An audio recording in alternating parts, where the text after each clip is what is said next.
All right, we're gonna try this again. Okay, so so we started our episode, and my this camera overheated. Take So, two. and I'm gonna get this. Hold on. He's just grabbing some trash. We don't want to let everything fly off.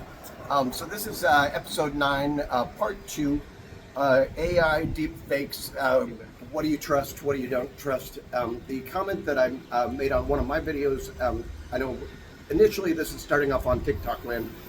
TikTok just recently put out a feature where you can create 10 seconds of AI animation over any image that you give it. And the funny thing that you discover if you use a real image real quickly is that it's probably really disturbingly easy to create, somebody saying something fake, whatever. So then the question that I posed to Steve was, well, what do you do about people who do something that appears to be real, and they're saying things that person would actually say, but it's not real? Yeah, and then then before I said, well, what's your take? And Al said, what's yours? And I said, don't do that. That's right. That's not right. Look, you shouldn't be putting words in people's mouths. You don't know, you might know what they're saying, but once again, this is just being disingenuous. This is being, this is being deceitful. This is manipulation. And how are you any better than any of the other bullshit crap that's out there? You're feeding into complete and utter nonsense. And don't, I would never do that. I would, and anybody I would say, anybody who's trying to justify it, I don't see how you can. But the flip side of that is if you have something that you think is AI, or people are telling you is AI, I'm guilty of the second piece. If you don't have it verified, if you haven't seen it in more than one place, if you haven't had, that famous person coming on camera saying, yes, I said that, or whatever, you get my point, then just delete the fucker and move on. It's not worth it.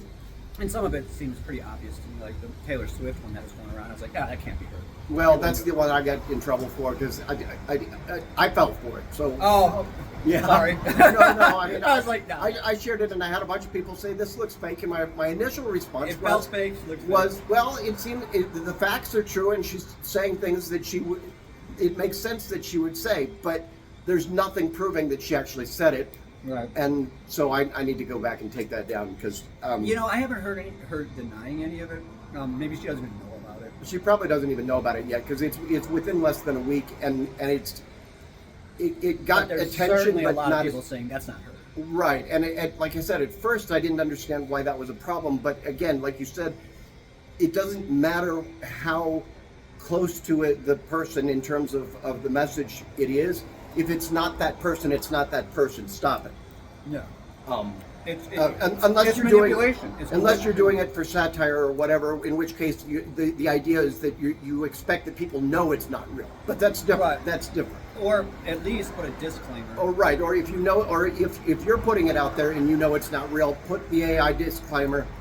And then usually satire you can tell. Yeah. Because it's comical. It's funny. There's a message behind it. And this was her literally just lambasting Trump or something, what the hell it was. And yeah, that's not satire. It's not even close to satire. But it's pretty well.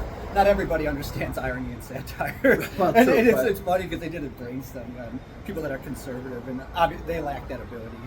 And they even showed them the brain where they can kind of have these cognitive associations, and they just can't make those connections. So anyways, that's the thing. Is this is kind of off the subject. It's sort of on this subject. It's like people who can't recognize certain types of humor, or when they're being duped or things like that. There's actually some kind of brain activity involved with that they can actually measure. And all studies have shown that people that are conservative are extremely gullible, and they lack the ability to recognize satire and irony. And they can't even explain what irony is in the correct manner. And a lot of people get irony wrong, but it's like right, I wore my seatbelt, but I drowned. So the idea was I wore it to be safe, but the opposite happened. So it's like, oh, I had a wedding and it rained. That's not irony. That's a bad set of circumstances. Irony is you do something, the opposite happens. I wore a helmet, but the helmet cracked and shot into my brain. Things like that. That's irony.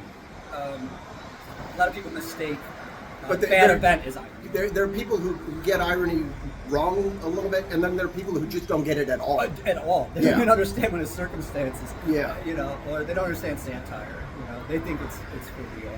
Anyways, this feels like one of these Yeah. segments that hopefully we get a lot of conversation about, but I think we've said most of what there is to say at the moment. So Yeah, I mean, I don't know what your initial thoughts were in terms of somebody giving a fake commentary instead of a satire.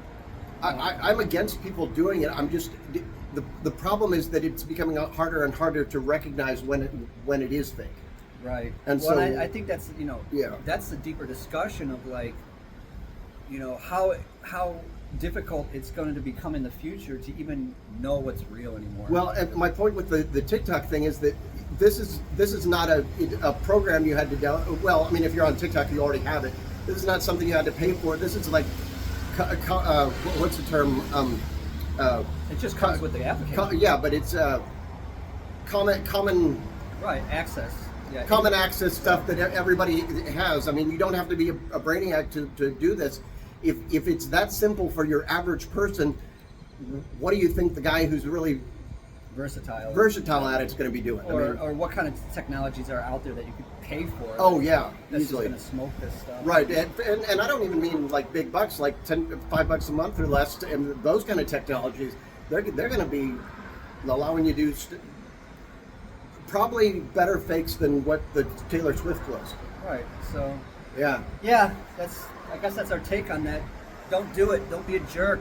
It's misleading and it's manipulation. And it hurts everybody in the end. And it hurts everybody in the end because nobody's going to know what to believe.